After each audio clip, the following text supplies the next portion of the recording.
आज हम सब लोग इस पवित्र भूमि पर बैठ कर के श्रीमद् भागवत करने जा रहे हैं। यह लौकिक रूप से लोनावाला ऐसा तो पर्यटन क्षेत्र है, परंतु माँ भगवती की स्थापना के बाद में यहाँ साक्षात नारायणी भगवती माता सती का यहाँ जब से प्रतिष्ठा हुई है, जब से नारायणी धाम बना है, तो एक प्रकार का ये तीर्थ क्षेत्र है। और इस तीर्थ क्षेत्र ही नहीं, यह अद्भुत संगम है। यहाँ पर यह वीरों की भूमि है। आप लोगों ने सुना होगा बहुत बार, शिवाजी महाराज का ये ऐसा क्षेत्र था जहाँ से उन्होंने हिंदुत्व की रक्षा के लिए अपना जीवन इस क्षेत्र में लगाया। इतना ही नहीं, ये जो वैराग्यमय भूमि जिस क्षेत्र में आप बैठे हैं, यहाँ बड़े बड़े संतों ने साधना की है, भजन किया है और उस परमात्मा को प्राप्त किया है। ऐसे अनेक संत यहाँ से थोड़ी दूर पर ही संत तुकाराम का जन्मस्थान और उनकी कर्मभूमि है। उसके बहुत नज़दीक ही संत ज्ञानेश्वर, जिन्होंने गीता का प्रकाश पूरे विश्व को दिया, समन्वय का प्रकाश संपूर्ण विश्व को दिया, ऐसी ये पवित्र भूमि जहाँ हम लोग बैठ कर के श्रीमद् भागवत श्रवण करने जा रहे हैं। मेरे लिए भी ये मेरे जीवन का भी एक महत्वपूर्ण स्थान है। जब मैं प्रेमपुरी का न्यासी हुआ, ट्रस्टी हुआ, वहाँ पर अध्यक्ष का पद रिक्त हुआ था और उस समय जिनको मैं आज स्मरण करना चाहूँगा, हमारे वहाँ के भी ट्रस्टी और यहाँ के भी संस्थापक सदस्य और जिनकी निष्ठा भगवती में थी, मैंने उनको देखा, यहाँ पर भी देखा, मैंने अमरावती में देखा। ऐसे हमारे स्वर्गस्थ श्री मधुसूदन झुंझुनवाला जी, जिन्होंने मुझे कहा कि हम लोग क्यों न नारायणी धाम में ही आपको अध्यक्ष का पद देवे। तो सभी ट्रस्टियों की मीटिंग यहाँ रखी, प्रेमपुरी आश्रम ट्रस्ट की, और यहाँ मुझे प्रेमपुरी आश्रम ट्रस्ट का अध्यक्ष यही घोषित किया। ऐसे मेरे जीवन के लिए भी ये महत्वपूर्ण स्थान है। रही बात कि श्रीमद् भागवत आप सब लोग श्रवण करने जा रहे हैं, ये भागवत श्रीमद् भागवत जो यहाँ हो रही है, श्रीमद् भागवत का रहस्य आपको श्रवण करने को मिलेगा। हम लोग यहाँ बैठ करके इधर उधर की बातें कम करेंगे, क्योंकि श्रीमद् भागवत इतना महान ग्रंथ है जिसकी हम कल्पना नहीं कर सकते। श्रीमद् भागवत जिसने वास्तविक जान लिया, जिसने समझ लिया, उसको और कुछ समझने की आवश्यकता नहीं है। एक छोटा सा उदाहरण है। एक ब्राह्मण बालक वृंदावन गया और वृंदावन जा करके उसने भागवत पढ़े और भागवत पढ़ करके उस बालक को लगा कि अब मैं किसी बड़े सेठ को इसको सुनाऊं। एक बड़े सेठ थे, धार्मिक थे और ऐसे बालकों को, विद्वानों को प्रश्रय देते थे, उनका सम्मान करते थे। उसने सोचा कि चलो मैं ये श्रीमद् भागवत पहले उनको सुनाऊं ताकि मुझे कुछ द्रव्य मिले। मुझे भी कभी ऐसा लगता है कि आजकल भी भागवत सब ऐसी होती है। उस बालक को भी लगा कि मैं भी क्यों ना धन कमाऊं, कि बड़े सेठ के पास जाऊं। बहुत बड़े सेठ थे, उनके पास गया। उसने कहा कि मैं वृंदावन से भागवत सुनकर पढ़ करके आया हूं, आपको भागवत श्रवण कराना चाहता हूं। वो जो सेठ थे वो कोई सामान्य नहीं थे। उनको भी लगा ये बालक तो बड़ा प्रतिभा संपन्न है, बड़ा विद्वान है, परंतु इसके मन में कुछ और लालसा है। उस सेठ ने कहा कि दे बालक, एक बार और जाओ तुम और ठीक से पढ़ के आओ। बालक पुनः वृंदावन गया गुरुजी के पास में और गुरुजी के कहा, हे गुरुदेव, मैं और एक बार भागवत फिर से पढ़ना चाहता हूँ। गुरुदेव ने कहा कि बहुत अच्छी बात है, और फिर से भागवत पढ़ना प्रारंभ किया और रहस्य को जाना। और जानते जानते फिर लगा कि मैं अब और विद्वान हो गया हूँ। फिर एक बार वो चला जाता है उसी सेठ के पास में और कहता है कि मैं भागवत पुनः श्रवण कराना चाहता हूँ, आपको सुनाना चाहता हूँ। सेठ बड़े धार्मिक भी थे, विवेकी भी थे और साथ साथ में वो ज्ञानी भी थे। ऐसा नहीं कि सेठों में ज्ञान नहीं होता है, परमात्मा संबंधी ज्ञान नहीं होता, ऐसी बात नहीं है। वो ठीक है, कोई कोई लक्ष्मी जी के भक्त होते हैं, वो बात अलग है। कोई नारायण के भक्त भी होते हैं। हनुमान प्रसाद पोद्दार जैसे कौन नहीं जानता उनके नाम को। आज जन जन तक जिन्होंने अपने श्रीमद् भगवद गीता, श्रीमद् भागवत और महान ग्रंथों को पहुंचाया, ऐसे नारायण के भक्त भी होते हैं। और ऐसे ही वो कुछ सेठ थे। उन्होंने कहा कि बालक, बड़ी अच्छी बात है, तुमने ये श्रीमद् भागवत दोबारा पढ़ के आए हो। मेरा कहना है कि और एक बात समझ के आओ। वो दूसरी बार अपने गुरुदेव के पास जाता है और गुरुदेव के चरणों में बैठ करके कहता है कि मैंने भागवत तो हमने श्रवण कर ली है, भागवत मैंने जान भी ली है, अब भागवत को मैं समझना चाहता हूँ। गुरुदेव ने कहा कि अच्छी बात है, और गुरुदेव ने उस भागवत के रहस्य को, भागवत के मर्म को, भागवत के उद्देश्य को,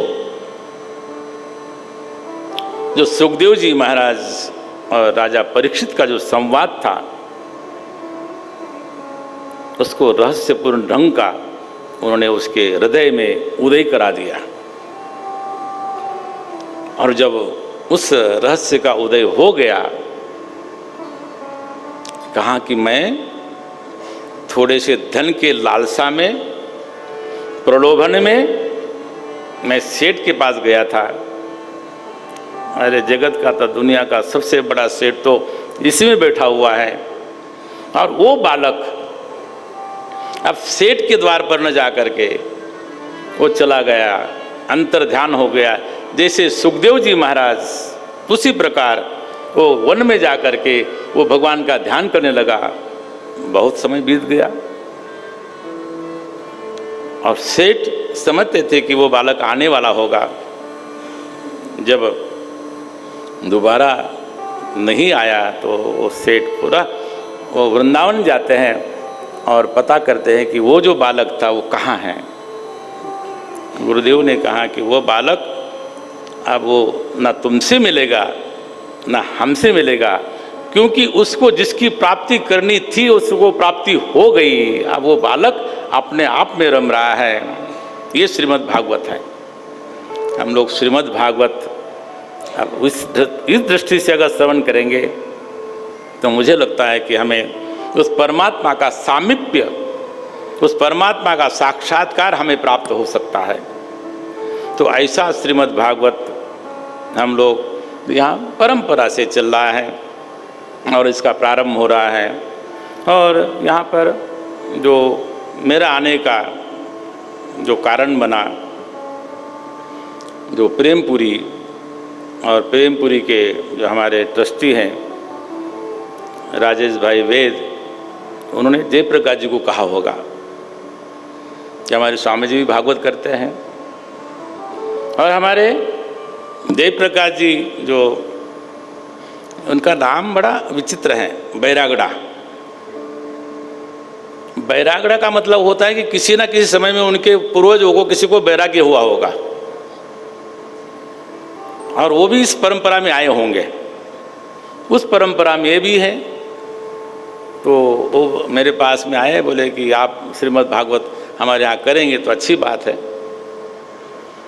तो मैंने उनको कहा था कि मैं श्रीमद् भागवत इस प्रकार करता नहीं हूँ, लेकिन अपनों के बीच में कभी अपनी बात कहनी होती है,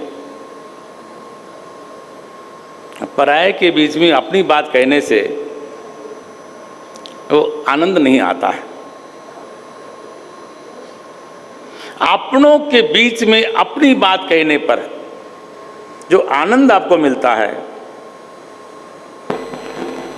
और हम लोग कम से कम 7 दिन आप श्रीमद् भागवत के हैं और श्रीमद् भागवत मेरा है, और श्रीमद् भागवत के माध्यम से आप हमारे और अपने हैं। हम लोग इस प्रकार श्रीमद् भागवत की यहाँ पर कथा कहेंगे और श्रवण करेंगे।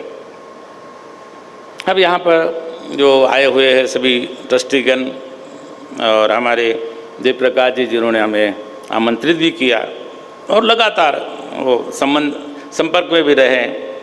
हमारे श्याम सुंदर जी है, परमेश्वर जी हैं, और साथ में राजेंद्र जी भी हैं, महात्मा राम जी हैं, और सुशील जी भी हैं, और अनेक दूसरे भक्त यहाँ पर भागवत श्रवण करने के लिए आए हुए हैं।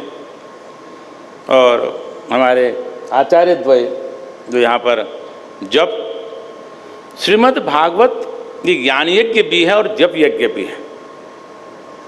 श्रीमद् भागवत में जब आप लोग श्रवण करते हैं कि बातें हैं ज्ञान की, और साथ साथ में यहाँ पर जप होता है।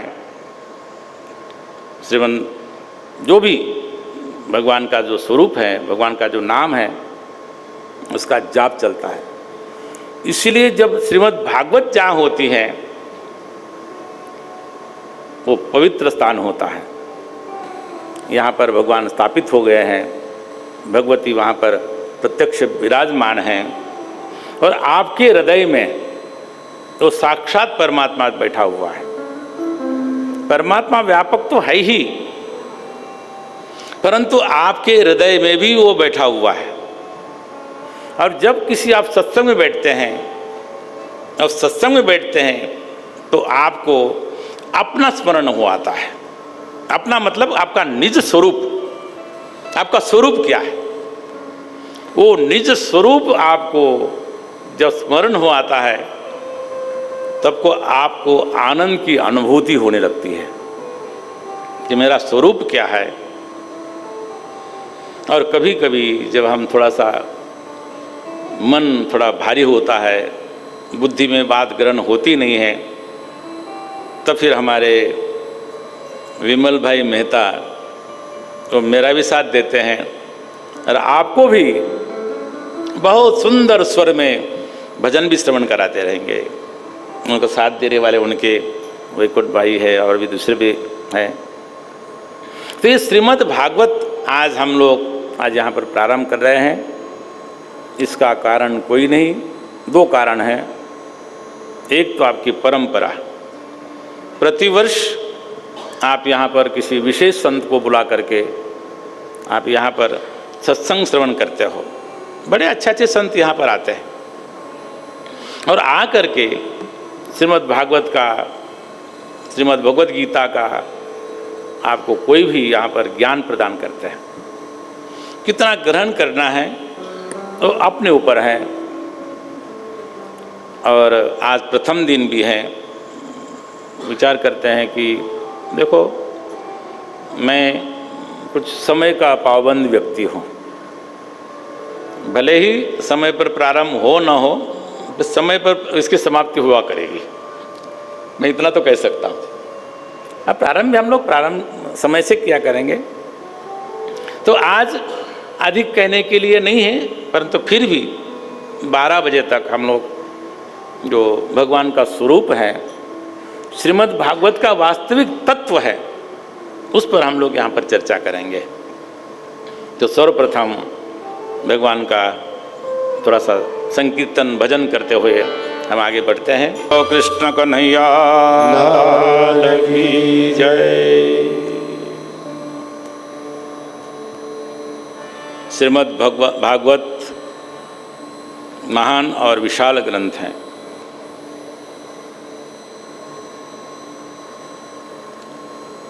श्रीमद् भागवत के रहस्य को जानना हो, श्रीमद् भागवत में क्या कथा श्रवण करने जा रहे हैं, इसका अगर आपको पहले ही पूर्वानुमान लगाना हो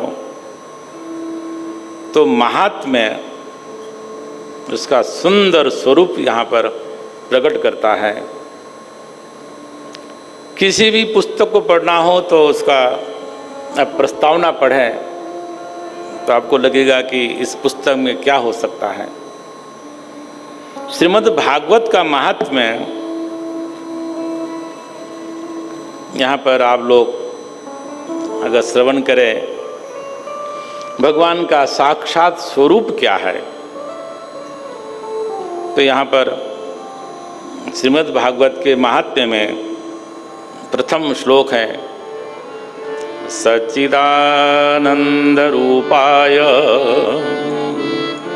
विश्वोत्पत्त्यादि हेतवे तापत्रय विनाशाय श्री कृष्णाय वयं नमः। महात्म्य का ये प्रथम श्लोक भगवान का तात्विक स्वरूप, तात्विक का मतलब है कि वास्तविक स्वरूप क्या है, जिसको हम लोग भगवान कृष्ण कहते हैं, बाल कृष्ण कहते हैं, वृंदावन विहारी कहते हैं, गोवर्धनधारी कहते हैं, रास विहारी कहते हैं, कंस चाणूर मर्दन कहते हैं। वो योगेश्वर है, वो परमेश्वर है, वो सखा भी हैं और साथ साथ में स्वामी भी हैं, जिसका व्यापक स्वरूप है। उस व्यापक स्वरूप में इस एक छोटे से मंत्र में ही उसका प्रतिपादन किया है। सच्चिदानंद रूपाय, उस परमात्मा का स्वरूप है सद, चिद और आनंद। सत्य का मतलब है कि त्रिकाल सत्य हो,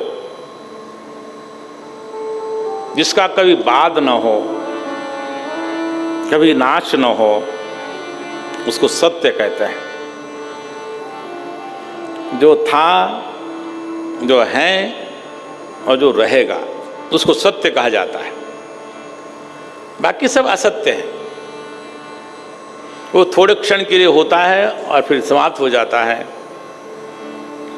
वो परमात्मा का स्वरूप है सद, वो त्रिकाल सत्य हैं।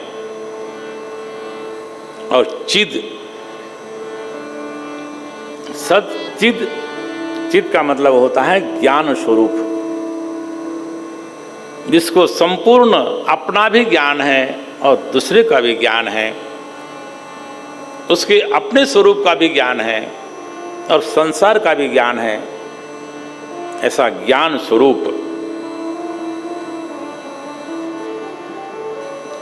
और परमात्मा आनंद स्वरूप है। सत, चित और आनंद, ये परमात्मा का वास्तविक स्वरूप है। अगर भगवान किसको कहते हैं, अगर आपको कोई पूछे तो ये छोटा सा ये वाक्य है, वो भगवान सच्चिदानंद है। और केवल सच्चिदानंद ही नहीं है, अगर सच्चिदानंद हो तो अपने लिए क्या काम का। विश्वोत्पत्त्यादि हेतवे, जो हम लोग देख रहे हैं ना जगत, जो जगत देख रहे हैं वो सब उसके उत्पत्ति का कारण वही परमात्मा है। अगर परमात्मा ना होता हम जगत को भी नहीं देख पाते, क्योंकि उस जगत का उत्पत्ति का कारण ही परमात्मा है। ठीक है, भगवान ने जगत भी बनाया तो उसमें हमें क्या लाभ, क्योंकि हम जगत में हम लोग बैठे हुए हैं। हम लोगों को कभी सुख आता है, कभी दुख आता है, कभी विपत्ति आती है। तो यहाँ पर भी उन बताया कि तापत्रय विनाशाय, भगवान क्या है, 3 प्रकार के ताप है, अधिदैविक, अधिभौतिक और आध्यात्मिक। 3 प्रकार के ताप होते हैं। अधिदैविक का मतलब है कि दैविक प्रकोप, कभी कभी हम जो देखते हैं, कभी भूचाल आता है, कभी कभी कोई ऐसी बातें होती है जगत में और उसमें सभी जीव उसके अंदर त्रस्त हो जाते हैं। अधिदैविक, जिसको हम दैव का मानते हैं, प्रकृति का मानते हैं। कभी अतिवृष्टि है, कभी अनावृष्टि है, और वो सुख और दुख देने वाली होती हैं। अधिभौतिक होता है, अपने बहुत से होते हैं। यहाँ पर हम लोग अनायास जाते हैं, हम मच्छरों का हम कुछ बिगाड़ते नहीं है, बिगाड़ते हैं, लेकिन मच्छर आकर आपको दंश करते हैं। आप कभी जंगल में जाओ, तो जंगल रहे नहीं, पहले लोग जब जंगल में जाते थे हिंसक पशुओं से बचते थे, ऐसे अधिभौतिक रूप से। और अब तो केवल जंगली पशु तो समाप्त हो गए, परंतु लोगों में पशु बुद्धि आ गई। जब हम लोग चलते हैं तो अनायास ही कोई हम लोगों को परेशान भी करने वाले लोग होते हैं, और साथ साथ में अधिभौतिक, अधिदैविक और आध्यात्मिक, जो हमारे भीतर से ही हमें दुख देने वाले कुछ ऐसे कारण होते हैं। आधि और व्याधि, 2 तरह का, एक होता है आधि होती है हमारा मानसिक रोग, और एक होती है शारीरिक रोग। आधि और व्याधि ये कब आएगी कुछ पता नहीं है। अभी हम लोग यहाँ पर बैठे हैं और कुछ पता लगे कि ऐसा ऐसा हुआ है तो चिंता पड़ जाएगी, अब यहाँ बैठे कि वहाँ जाए। अनायास हो जाता है, कभी कभी पता लगता नहीं है। और आजकल तो ऐसा हो गया है, 1-2 दिन पहले समाचार आया था कि एक बड़े प्रोफेसर थे और वो लेक्चर दे रहे थे, और वो लेक्चर भी किस पर दे रहे थे, स्वास्थ्य कैसे रहना चाहिए। और उनको वहीं पर अटैक आया और चलते बने, कुछ पता नहीं है। ये अंदर की व्याधि है, पता लगता नहीं हमें, हमारे अंदर ही वो सब बैठा हुआ है। अधिदैविक, अधिभौतिक और आध्यात्मिक तापों के त्रिताप इसको बोलते हैं। वो त्रितापों का निर्मूलन करने वाला तापत्रय विनाशाय, श्री कृष्णाय वयम नमः। हम लोग सिर्फ श्रीमद् भागवत श्रवण करने जा रहे हैं। वो श्रीमद् भागवत श्रवण करने का जो उसके अंतर में है क्या, ये स्वरूप है जो भगवान का तात्विक स्वरूप है। ये भगवान का स्वरूप हम लोग श्रवण करने जा रहे हैं। इसलिए महात्म्य के प्रथम श्लोक में ही भगवान का जो स्वरूप है उसको यहाँ पर दर्शाया गया कि उस परमात्मा का ये जो हम लोग अभी विस्तार श्रवण करने जा रहे हैं। और श्रवण कराने वाले कौन? कहते हैं कि जो वस्तु होती है उसको बतलाने वाला कौन? तो कहते हैं कि यहाँ दूसरा नमस्कार, प्रथम नमस्कार हुआ भगवान श्री कृष्ण को, जिनके स्वरूप के विषय में यहाँ पर बताया सच्चिदानंद रूपाय। और दूसरा जो स्वरूप को बतलाने वाले ऐसे गुरुदेव। अब श्रीमद् भागवत के जो गुरुदेव हैं, प्रवक्ता है, वो सुखदेव जी महाराज हैं। श्रीमद् भागवत हम जो श्रवण करते हैं तो सुखदेव जी महाराज परमहंस हैं। उनके पास में किसी प्रकार का संग्रह नहीं है, यहाँ तक कि वो दिगंबर अवस्था में रहते हैं, परमात्मा का स्वरूप का चिंतन करते हैं। ऐसे गुरुदेव का यहाँ पर महात्म्यकार नमस्कार कर रहे हैं। यम प्रव्रजन्तमनुपेतमुपेत कृत्यं द्वैपायनो विरह कातराजुहाव पुत्रेति तन्मयतया तरवो विनेदो तं सर्वभूतहृदयं मुनिमानतोऽस्मि। वो गुरुदेव, वो कैसे हैं? यम प्रव्रजंत, 16 वर्ष तक कहते हैं कि माँ के गर्भ से बाहर आए नहीं, इस संसार के भय के कारण। संसार में जाऊंगा, मेरे साथ में ऐसा होगा, संसार के चक्कर में पड़ करके मुझे जन्म और मृत्यु के चक्कर में पड़ना पड़ेगा, इसलिए 16 वर्ष तक आए नहीं, ऐसा कहने में आता है। वो व्यास पुत्र हैं सुखदेव जी महाराज। और फिर व्यास जी महाराज ने कहा कि हे सुखदेव, अब तो माँ के गर्भ से बाहर आ जाओ। और माँ के गर्भ से बाहर आते हैं और उसी समय वो तप करने के लिए वहाँ से निकल पड़ते हैं। यम प्रव्रजंत, अभी किसी प्रकार का कोई संस्कार नहीं हुआ है,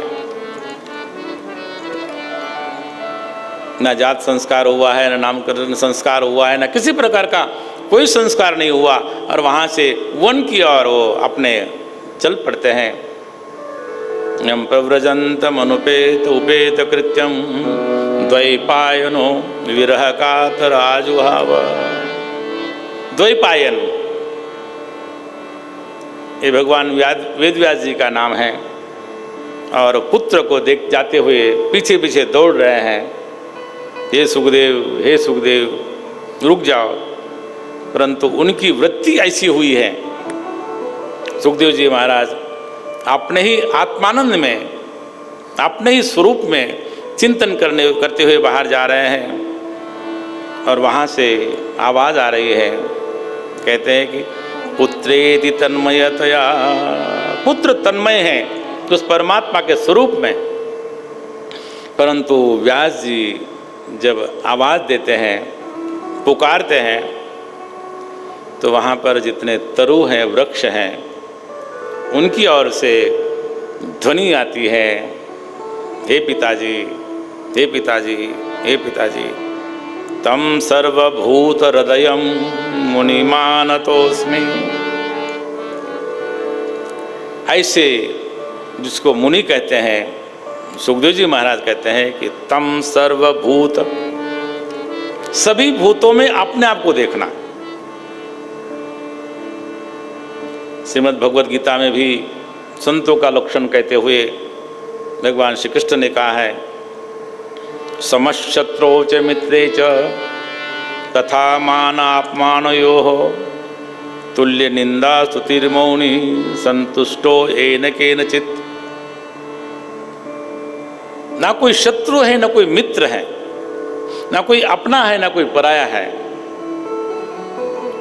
संसार में सर्वत्र समदृष्टि वाला, जिसकी समान दृष्टि है, ऐसा जिनका हृदय है, ऐसे सुखदेव जी महाराज जी को हम लोग द्वितीय नमस्कार करते हैं। और द्वितीय नमस्कार करने के पश्चात आगे कहते हैं कि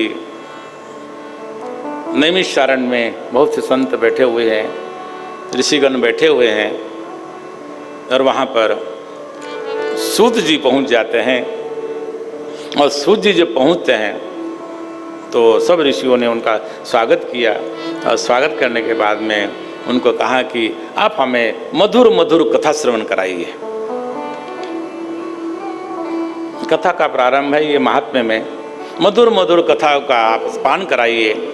उन्होंने कहा कि ये जो श्रीमद् भागवत हैं, ये कभी नारद जी को ऋषियों ने सुनाई थी, और वो जो सनकादि ऋषियों ने उनको कथा सुनाई थी। तो कहते हैं कि सनकादि ऋषि और नारद जी का संगम हुआ कहाँ?